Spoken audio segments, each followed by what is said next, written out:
постот на мојот Facebook профил со наслов Дарко Панчев полесно даваше голови од колку изјави, предизвика лавина од реакции и 102 коментари за помалку од 24 часа.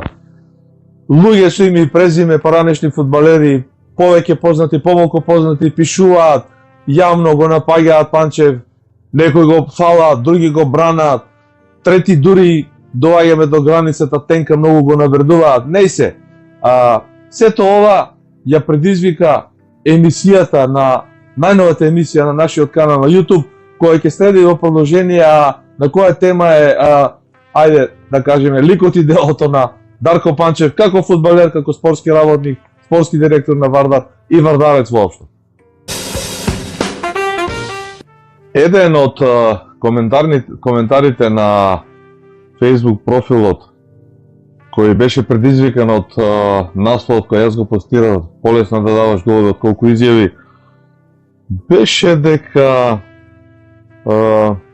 Дарко Панчев е еден дволичен човек, дволична личност кога е во прашање фудбалскиот клуб Вардар, дека заборава каде пораснал и од каде излегол, и во таа насока дека неговата тужба за поборувањето од Вардар по основна плата се уште стојат и постојат.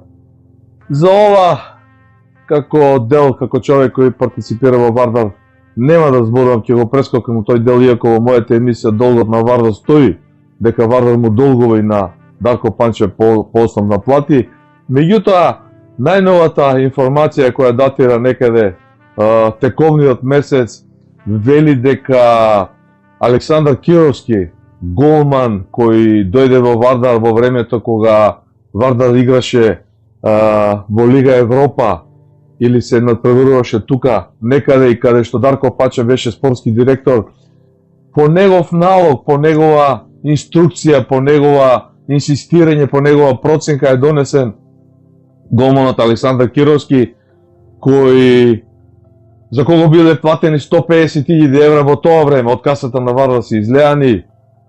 Го има на фудбалски трансфери овој голман Александар Кировски, бранел за белградските клубови Чукарички, Вождовац, Рап ми се чини, не се ирелевантно, доаѓа во Вардар и евидентно е дека доаѓа под налог на Дарко Панчев како спортски директор, заминува и што се случува Александар Кировски, да извини, нити сакам да го навредам, нити омаловажам, нити да го величам, анонимен за мене, и таму каде што играл, го тужи Вардар во ФИФА за некакви поборувања и плата, и врз база на таа тужба на фудбалерот кој е донесен од Дарко Панчев во Вардар, денеска администрацијата на Вардар е блокирана од ФИФА и нема можност за регистрација на нови фудбалери, на дури и на младинските категории е забрането да се регистрираат играчи, да не зборувам за првиот тим. Ова исто така небулоза, ако Александар Кировски било платено за него 150.000 евра, и ако има уште поборување од Вардар, а не одбрнил ни еден надпревар, остава малку резерва, не сум го проверил тоа, се потпирам на информациите добиени од луѓето кои се во клубот и околу клубот. Навистина е, да не речам, перверзно во оваа ситуација кога Вардар се бори да преживее, да се спаси во првата лига, да се врати таму каде што е, да го врати помошното игралиште, во кое Дарко Панчев исто така има своја улога, бидејќи бил во таа ера кога е таа трансакција правена или кога сите тие документи се средувани и му одземено на некој начин, не сакам да кажам, украдено помошното игралиште. Сега и овој најнов удар за некој си Александар Кировски, голман, за кого дознал дека бил конкуренција на голманот на Саша Илич, кој во тоа време бранел во Вардар, а пак замислите тоткому Саша Илич бил тренер во Вардар. Немам коментар за ова, меѓутоа ова е еден факт, една вистина која многу кажува, ако сакате да читате меѓу редови и ова истражување ги продолжи, ова е еден исто така погрешен потек на штета на Вардар направен од спортскиот директор Дарко Панчев. Од 102 коментари, 3-4 вака ми влегува навистина во свеста и така ме ме позитивно испровоцира, бидејќи се работи за сериозни луѓе и за сериозни коментари. Ќе се обидам еден од нив, од едно славно хубаво име, децидно да го прочитам, за да ви ја доловам, иако сами можете да влезете на мојот профил и да видите. Вели вака: Дарко, што човек си станал бе Даре? До сега сум те почитувал и сите твои сугестии и идеи и видувања во фудбалот сум ги почитувал и респектирал и сум мислел дека се добри. Што стана со тебе, братче? Сега си катастрофа, се додворуваш. Бог да чува. Ој, неукиот селектор, Благојан Билевски, може да биде тренер во некоја општинска лига, не може да биде селектор, бе Даре, ти го браниш селекторот. Ова е една нареченица која навистина доаѓа од човекот кој е пријател на Дарко Панчев, како што сум јас пријател и за кој нешто ќе кажам во финишот на емисијата. Од друга страна, велат дека Дарко Панчев е нарцис, дека не трпи критики, дека не и сака добро на репрезентацијата. И така натаму. Трети велат, не го напаѓајте, кој е тој Стефан Ристовски да го напаѓа Дарко Панчев. Дарко Панчев е икона, стрелец, фудбалер. Збор 2, како стрелец, како фудбалер, како голгетер, како златна копачка. Мислам дека никој човек кој има основни, нормални познавања за фудбалот во Македонија и во Европа и во светот, кој има некоја генеза, нормално да е подолга, 20-30 години наназад, е да кажем небулозно, несвојствено, глупово да го негираш тоа. Дарко Панчев бил извореден фудбалер, давал голови од невозможни ситуации. Меѓутоа, за овие изјави, за неговите дела како спортски директор на 3 наврати во Вардар, за неговата изјава се единија најдобар преседател во историјата на македонскиот фудбал, на Фудбалската федерација, небулоза, глупост невидена, дека Благојан Билевски треба да остане селектор. Зошто да остане? Неуспех во Лига на нации, неуспех во квалификации за европско првенство. Две работи. И дека македонската фудбалска репрезентација игра офанзивно, сите видовме дека овие 3 работи не држат. Не држат. Од тој аспект, мислам дека Дарко Панчев тенко плива во тие медиумски води, дека не најверојатно, сигурен сум дека не е свесен дека као јавна личност, како е име и презиме, праќа пораки во јавноста и малку треба да има контрола на неговите пораки, бидејќи стигаат од најмладите до невозрастните, оние кои го сакаат да го почитуваат, кои сакаат да го искритикуваат, меѓутоа кои не му мислат лошо. Секој праќање на таква порака мора внимателно да се одбере.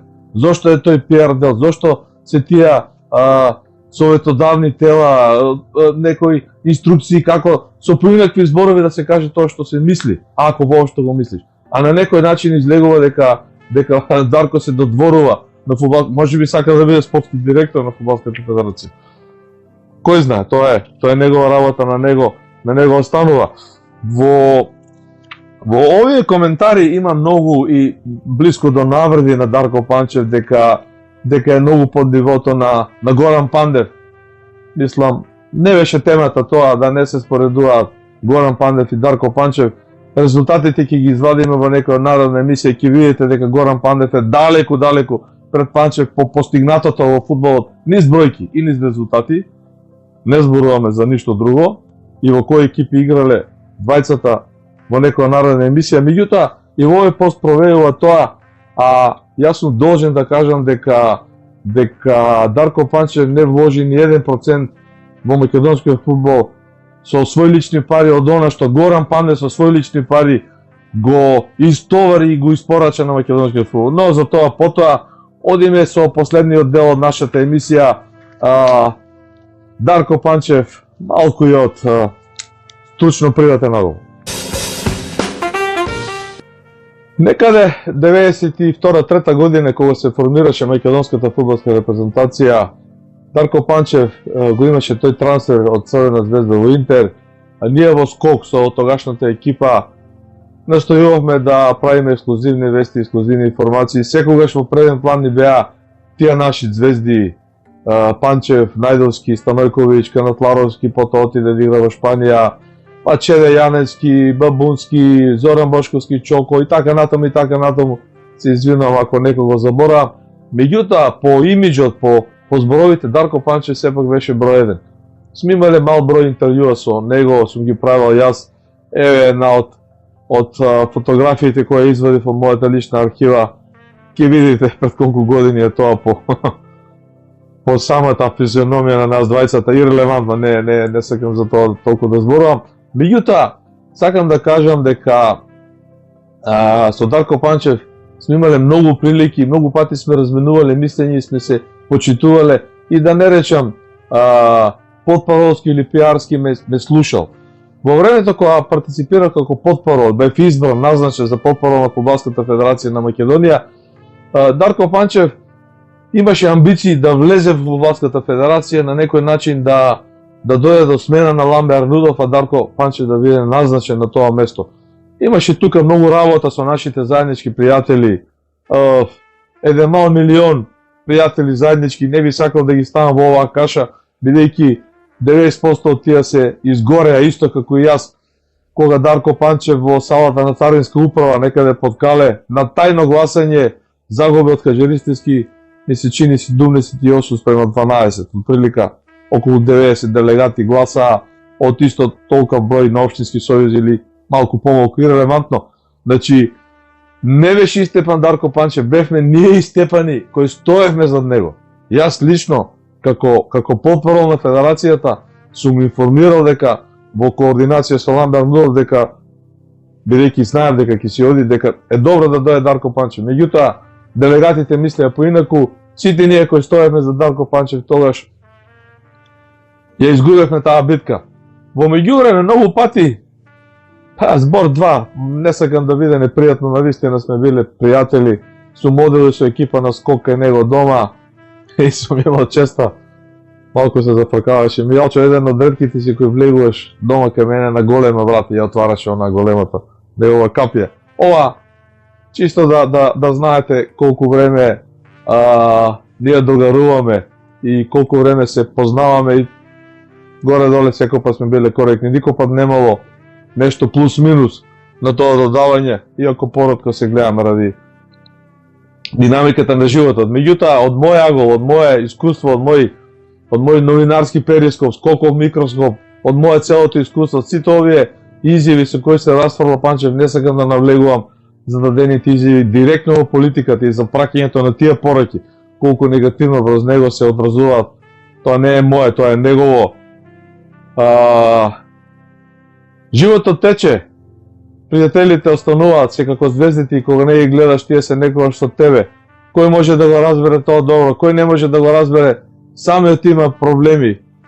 Многу луѓе изгореа во тој избор на Дарко Панчев, некои, за жал, веќе и не се меѓу живите. Но тоа е. Ние продолживме сите наедно, Фудбалската федерација продолжи да функционира, изјавите на Дарко Панчев остануваат. По моје видување како неболозни, изјавата на Стефан Ристовски е шармантна, по мене не е навредлива, може би некој ќе рече иронична, да, дека ако Дарко Панчев бил селектор, помошник на Боби Милевски, 20 ќе однеле Македонија на Европското првенство. Ние не одиме на Европското првенство, Благоја Милевски дали ќе остани, ќе видиме. Ја мислам дека резултатите не го дозволуваат тоа, но тоа е моје субјективно видување, бара по голема анализа. А да завршиме со кого почнавме, Дарко Панчев никогаш не треба да заборави дека е Вардарово дете и дека треба да му помогне на Вардар, а не да му одмага. И последните пораки испратени до него од веде раководството на Вардар за овие бурни времења кога Вардар се обидува да се врати финансиски, со некои финансиски инекции, евентуални вложувачи, донатори, Дарко Панчев повторно ја држи вратата затворена за вардарците, што не е добро, да не кажувам за ступидниот потек донесен на Александар Кировски за 150.000 евра. Негова грешка ја плаќа Вардар, без да одигра ни натрева. Бидете ми поздравени, прочитайте ги коментарите на мојот Facebook профил, коментирајте на YouTube каналот, јавете се, подпишите се, направете еден subscribe, бесплатно е, тука сме за вас, со вас, и ако некогаш грешиме, коригирајте не сме суетни, прифаќаме. Довидување до наредната емисија.